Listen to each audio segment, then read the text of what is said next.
pre-flight inspection is, but let's talk a little bit about going beyond the actual pre-flight. Too often we get lulled into a sense of never finding anything because we look at items that are pretty much just on the surface of the pre-flight. How often do we actually research and make ourselves familiar with the history of the airplane that we're flying? What kind of previous damage or recent modifications? How often do we actually meet the mechanics that maintain our aircraft and make sure that their skills are up to par with the type of aircraft that we're flying?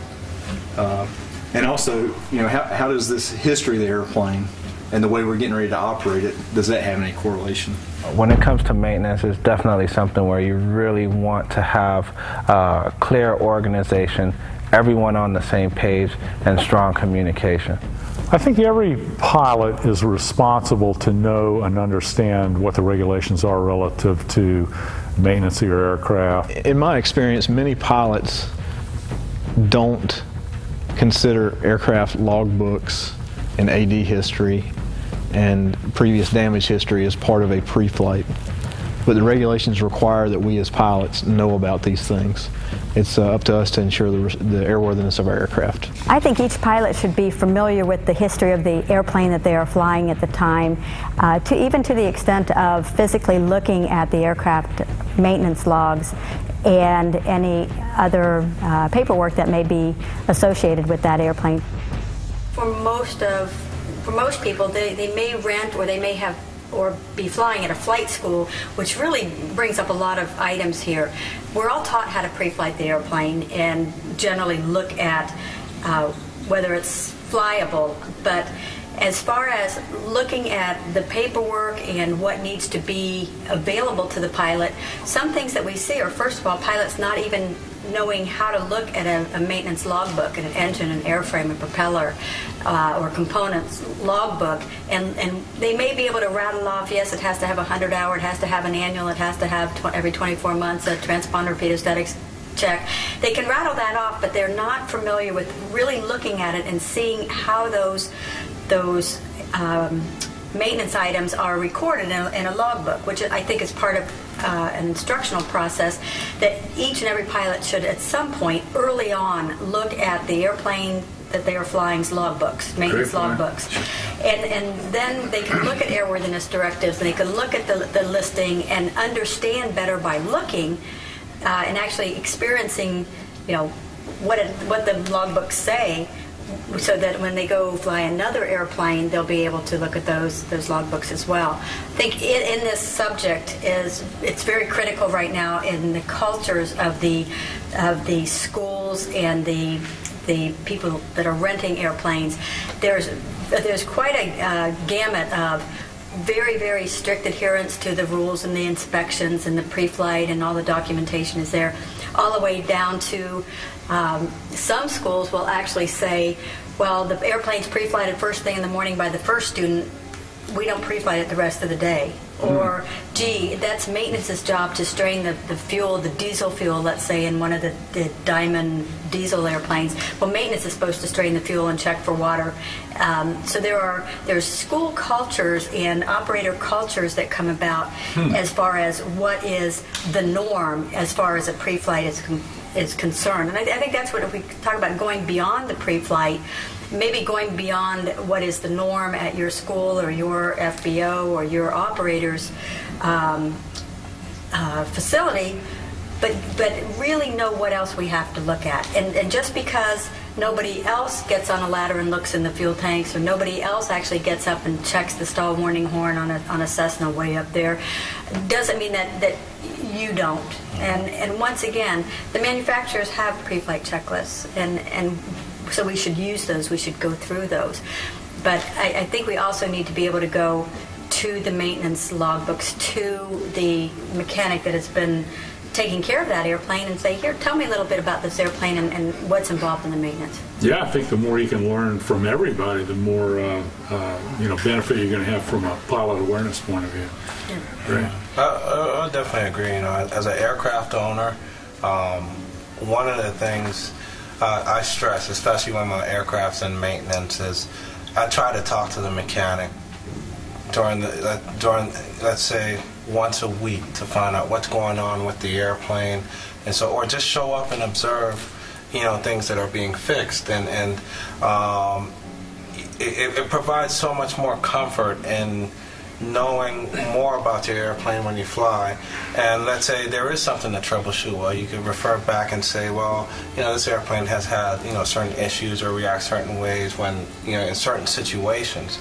And a lot of owners, I'll see, my mechanic will work on an airplane, they just come, hop in the plane, and just take off, especially after something as serious as an annual or engine overhaul, rather than taking 30 minutes to really go through all the checklists and triple check things and so forth. And I see it happen all the time, and a lot of individuals don't even consider, okay, if my engine's going to go out, where am I going to land? What am I going to do? All the different redundancies, if the wheels fall off while I'm applying full throttle and getting ready to take off, and a lot of pilots don't consider these things, when they pick up an airplane out of inspection. One of the things that happens around here a lot is, we have a lot of different types of airplanes, and of course we always do annual inspections on them, but to keep a number of airplanes flying, I'm always out doing a test flight, whether it's a P-51 or a Duck or a P-40 or a little biplane or something, so I'm always in there talking with the mechanics, and I used to work on airplanes and built 3 airplanes from scratch on my own, so I understand the process. And there are times when there might be a call where you might want to influence the decision. As an example, just recently here, we've had some carburetor airplane problems that the airplanes have sat for a long time. The diaphragms, get brittle, and all of a sudden we get some issues with the mixture not, idling properly or something like that. And, go back to looking at the logbooks and say, well, it's been over 7 years since we had, off goes the carburetor, so you might be able to make it work, but at the same time, not only are there time life things that you do, but if something doesn't seem right, narrow it down and get it fixed. So. What a key. If it doesn't seem right. Yeah. And that's, if it doesn't seem right, then we need to investigate further. Considering how you operate your aircraft, how the airplane's operated, also may have some bearing to who you take your aircraft to for an inspection or maintenance. If you fly aerobatics or if you fly a lot of off-airport type operations, if your aircraft's on a 135 certificate, all of that's going to have bearing in who maintains your airplane. Having knowledge of aircraft history and mechanics skills, it one, boosts your confidence, and second, it basically allows you to troubleshoot in a better way. And not only that, but in doing the pre-flight, there are certain things you might pay a little bit more attention to than usual. The AMT skills obviously should keep the airplane legal, keep it safe, keep it maintained properly. In the pre-flight of the airplane, the AMT that has maintained the aircraft may not have been the one that always maintained the aircraft. So you would want to look back at the history and just ensure that it has been maintained, at least at this point in time, to an airworthy standard. I've been presented on check rides more than once. Here I've got the weight and balance finished on our Cessna 140, and I look at it, and sure enough, it's completed, and the dot is sitting there outside the forward center of gravity envelope. So, and I say, oh well, can we fly this airplane? Well, I did the weight and balance, and I said, well, how come we're at a center of gravity forward? Well, that's how it's always been. I said, well, we get into the discussion about when we start putting radios and more equipment in the front end of these older airplanes, how very often they'll end up nose heavy, and we have to, of course, in that case, the mechanic that had worked on that airplane or reweighed it the last time or put the radios in and recalculated the weight and balance might have wanted to note that, well, the empty weight center of gravity is too far forward to make this a good flyable airplane. It's very, very common in older airplanes that have new radios put in it. And on the other side of the coin, now we have the new equipment in an airplane. A Bonanza now puts in a nice Garmin stack with their 530 and their 430 and everything else. Now we look at the POH and the supplements to the POH, and that they have to be in the POH, and quite often that paperwork part of the installation gets neglected, somewhere along the line. So there's all kinds of interface between the airplane and the paperwork that can really get the pilot in a bad way, just insidiously. Yeah. So if it doesn't look right, we don't just do a weight and balance. We also have to look at, where is our dot in the envelope. Okay? And I know if I see them on check rides, it's happening a whole lot more often than we want to know. And even record keeping, see a lot of pilots and they'll just stuff ADs and everything in an envelope, and and that's it. And that's a critical step that we overlook in how we keep records on our airplane. Just put it in a binder, put it in a folder, and organize it. It takes a couple minutes to do, and you can quickly reference it back, you or your mechanic, and just something as simple as that isn't being done. Yeah, a really neat thing that I found is on the FAA website, you can be notified and be sent the airworthiness directives, and you can go by airplane, or you can go all little airplanes, small airplanes, all large airplanes. So if there's a type of airplane you fly often, you could have those airworthiness directives sent directly to you, and it just gives you this idea of what's going on with your airplanes, and also kind of a second look if it's something that needed to be taken care of. You can check with the airplane that you're flying on, and it can be the components on your airplane, and it gives you another dimension of your airplane. So that's available to pilots, as well as for airplane owners. You can order up the whole history, airworthiness history of your airplane on a CD, which is fascinating. So you can keep that as part of the aircraft records, and it's a very small charge to have a lot of information regarding the airplane that you're flying. So there's a lot of resources out there that can help us on our thinking about our pre-flight and the airworthiness of the airplane that we're flying. Yeah, great point. On your aviation maintenance technician skills there, it's kind of... What I look for in the AMTs is that they have the qualifications to work on the aircraft that they are maintaining, and they have the experience to do so, and even more importantly, that they have the discipline and the desire to put out a good airworthy airplane. Aircraft mechanics are very much like a doctor. There's not one that can do everything, so it's important to take your aircraft to a mechanic that is experienced in working on aircraft similar to yours. I also like to work with a mechanic that's also a pilot. I tend to get more information about how certain things will affect the flight characteristics of the aircraft, and having those options and flexibility with a mechanic for me is really important. I'm looking for somebody that's knowledgeable, somebody that is dedicated to their job, they take pride in their work, and have a sincere desire to keep me alive. Most of my people here work on my airplanes. There's very little we send out at all, other than things like carburetors or a few engine parts and stuff. But basically, my guys, I tell them that I'm their meal ticket, and so they have to keep me alive, get a paycheck. So our MO at home is we're both AMPs and IAs, and we maintain our own airplanes. And whoever signs it off, the other one test flies it. I'm not so sure. Yeah. It works out well. I think the one that signs it off needs to test fly. Oh, did I get that wrong? The one who signed it off sits in the back. Oh, yeah. Where they can't touch anything. Exactly. And there are many times here, if I have a two-seat airplane and somebody signs it off, I put them in the airplane when I test fly it, And not a bad idea whatsoever. But that does bring up another segment of test flying airplanes. And if we look as far as maintenance is concerned now at our amateur built airplanes, where the home builders, quote unquote, are building airplanes and test flying. We happen to have one that is a home built, and we had to fly the time off. And that brings in a whole nother aspect of maintenance and pilot responsibilities. And I think that's the big word there, Kermit, that you brought up, that we are responsible. Yeah. It's our airplane. We're responsible, and pilots are responsible for every part of the flight. So once again, how we communicate with our AMTs and how we get along with them and share information is critical. And going back once again to the schools and the operators that as pilots we may be interfacing with, we want to make sure that there's a method of reporting discrepancies, writing up those discrepancies and checking that they have been cleared by the AMTs, and that there's no perceived negative in writing up a discrepancy, because I think the whole view of safety management systems in this day and age are if we take care of the small things, the big things will take care of themselves.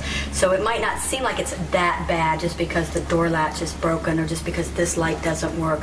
But as a mechanic, I want to know. I want to know what's broken, and especially if it's something that I won't readily be able to see while it's on the ground, during a 100-hour inspection.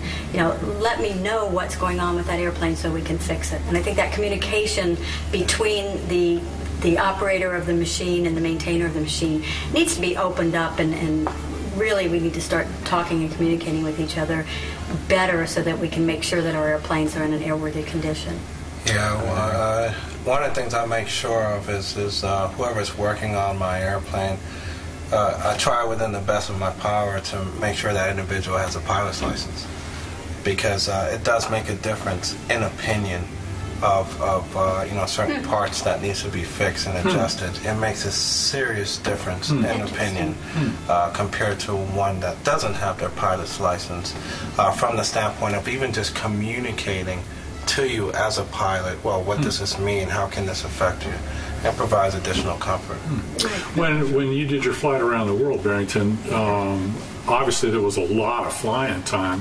How did you schedule the maintenance? Did you figure out where? And then, of course, now you're continuing on into different countries with some maintenance that's been done. That had been a big concern. A very big concern, especially with the budget to provide a chase plane, with spare parts and so forth.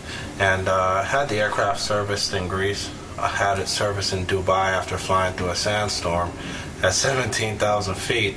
And the first question, and I've never met these mechanics before, and the first thing I asked, are you a pilot? And it makes a difference in just how you address the situation. And when a mechanic tells you something, don't just believe them. Check for yourself. You have, just like you mentioned earlier, with the capability to read these ADs and all this information. Check for yourself and find out the information, and that way you can make a better educated decision on what needs to be done. Barrington, the mechanics in Dubai, were they familiar with sand inspections? I mean, was this something that they normally did? No? Not the ones I dealt with. Oh, okay. And I remember I was there for 3 days with them, full 8 hours. Wow. Just watching and observing everything from, how they check the filters, even the turbochargers and so forth. And although I didn't understand, what's one of the great things about aviation is that there's still a level of common sense. When you look at an airplane and certain things are supposed to be certain ways. Well, we've seen that going, just doing a simple pre-flight, there's a lot more to it. I'll tell you a short story. About 3 years ago, a friend and I went out west with the Cessna 185 Club. And we were coming back, and we've been landing on some really remote airstrips. They're pretty rough. And we got stuck for weather in Murfreesboro, Tennessee. The next morning we came back out, got in the airplane. They had fueled it up the night before for us. Started it up, taxied out. We're getting ready to take off, and I realized we had not done a pre-flight. So we actually kind of argued back and forth a little bit, shut down, looked at the airplane, and one of the elevator hinges on the outboard left-hand side was completely broken. It was gone.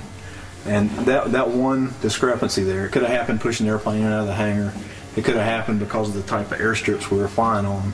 But that one discrepancy would have likely cost us our life had we taken off then. So, a pre-flight, I'd mentioned earlier that whenever you own your own airplane, that's one thing. You kind of get lulled in this false sense of security. But especially when you've been operating the airplane, flying aerobatics, or landing off airport, or letting other people fly your airplane, or push them into the hangar, there's a lot that can go wrong. Spending time with your mechanic, I'm a mechanic, and I absolutely love it when pilots want to spend time while we're doing inspections, because I feel like it enables them to be a better pilot if they understand how their aircraft works. If something goes wrong, what is it that has gone wrong, and how can they troubleshoot that? Yeah, and certainly while you're working it, they can't help but ask more questions and become more knowledgeable about the how things are done or made or maintained or what to look for. Yeah, it's great. Do you have any ideas on what you're looking for in an AMT? Someone working for you. What are your expectations or skill levels or something like that? Certainly attention to detail, whether it comes to the actual process of what they're focusing on the airplane. The records would be of interest there as well. But I think their background, their knowledge, their enthusiasm, their loyalty to commitment to safety, and continuing, at least in my case, to get a paycheck. How about you guys? Definitely, an aircraft like the Columbia 400, known as a Cessna Corvallis TT now, it's an aircraft that requires specialized maintenance training.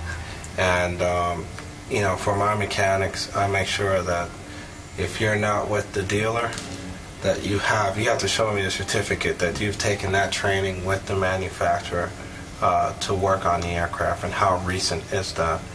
Was that training done? That's definitely a big one for me.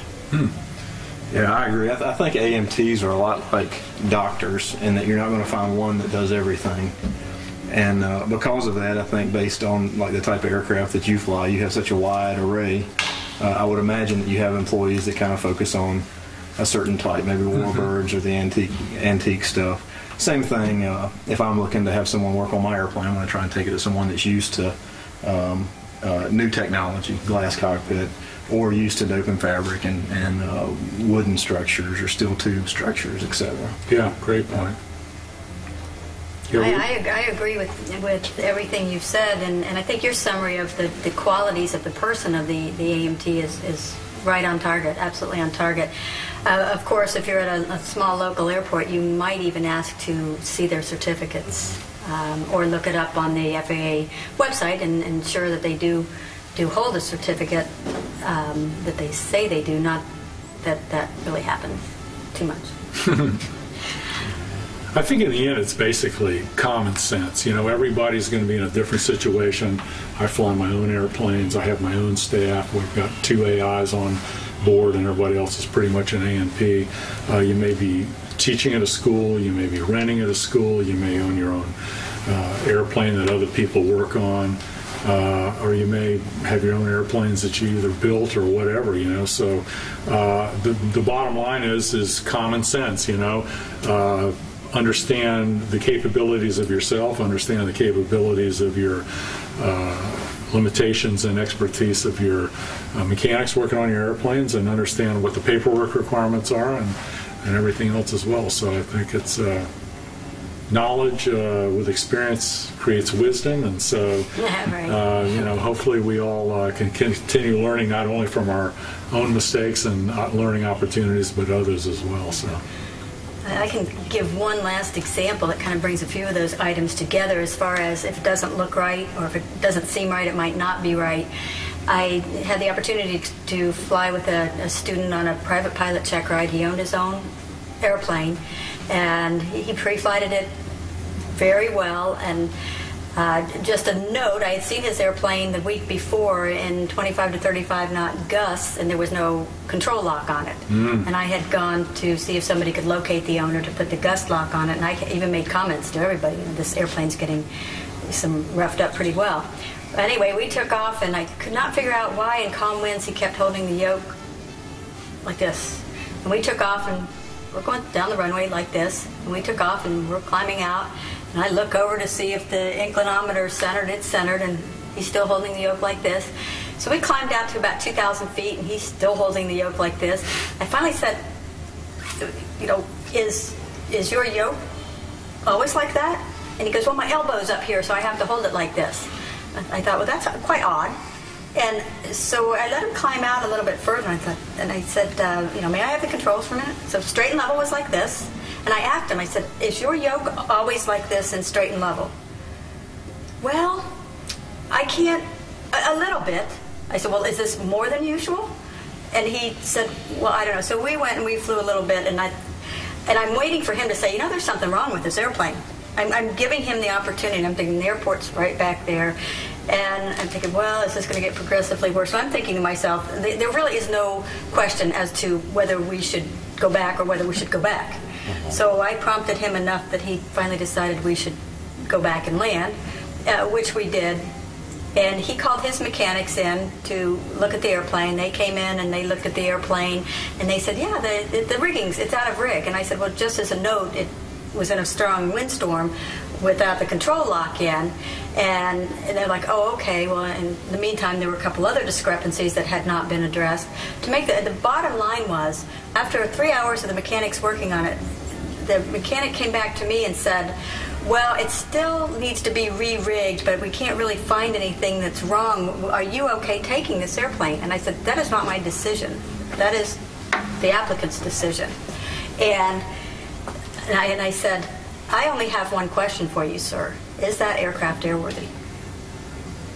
And the next thing I know, there's a big discussion, and the applicant comes to me and said, well, they're going to get a ferry permit for the airplane to take it back to my home airport and repair it. Which was, well, I think that's a very, very good decision. However, why did it take so much prompting in any of the cases? Why did if it doesn't look right, it probably isn't right. Something you mentioned there that I'd like to mention too, that's actually really not in the books, but it's something that I think we can all relate to at some level, and that's basically just trusting your gut or your intuition. Yeah, exactly. And I had a specific instance where I was going to do a photo mission. It was evening light, so the light was low. We had taken off at a local airport because I didn't have fuel on site at the time, and the camera ship was a T6. The photographer was in the back. I was flying a Spitfire at the time, and I